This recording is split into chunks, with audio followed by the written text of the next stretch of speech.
तो चलिए आज दो ऐसी कहानियां सुनते हैं जो बताती हैं कि हमारी सोच असल में हमारी दुनिया कैसे बनाती है।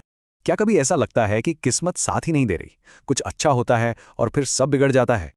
और कभी-कभी हमारा दिमाग ही बेवजह की परेशानियां खड़ी कर देता है। चलिए इसी को समझते हैं। पहली कहानी है एक ब्राह्मण की जिसकी मदद करने की कोशिश की थी दयालु अर्जुन ने। अर्जुन ने सोने के सिक्कों की पोटली दी। ब्राह्मण बहुत खुश हुआ, पर रास्ते में एक लुटेरे ने सब लूट लिया। अगले दिन अर्जुन ने एक कीमती मोती दिया, लेकिन वो भी गलती से नदी में बह गया। ब्राह्मण फिर से भीख मांगने लगा और अर्जुन हैरान थे कि उनकी मदद आखिर काम क्यों नहीं कर रही। तब आए भगवान कृष्ण।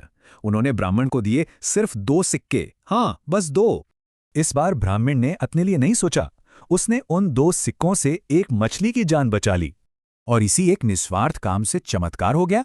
खोया हुआ मोती और सोना दोनों वापस मिल गए।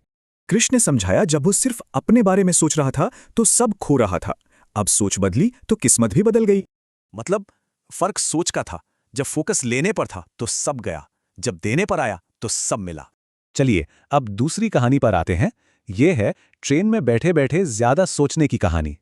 एक लड़के ने बस टाइम पूछा। सामने एक बुजुर्ग बैठे थे, महंगी घड़ी पहने, पर उन्होंने जवाब ही नहीं दिया। लड़के ने दोबारा पूछा। जब फिर जवाब नहीं मिला तो उसने पूछ ही लिया, आप बता क्यों नहीं रहे? तो उस बुजुर्ग ने जो कहानी सुनाई वो उनके दिमाग में ही बन चुकी थी कि कैसे बात बढ़ेगी, दोस्ती होगी, और आखिर में लड़का उनकी बेटी से शादी की बात करेगा। और वो ऐसे लड़के से शादी नहीं कराएंगे जिसके पास घड़ी तक नहीं है। लड़का ये सुनकर हंस पड़ा।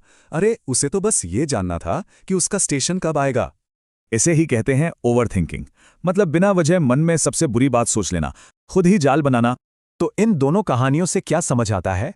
ब्राह्मण की सोच निस्वार्थ थी, यात्री की नकारात्मक। नतीजा सामने है। तो सोचने वाली बात यह है, हमारी सोच हमें कहाँ ले जा रही है।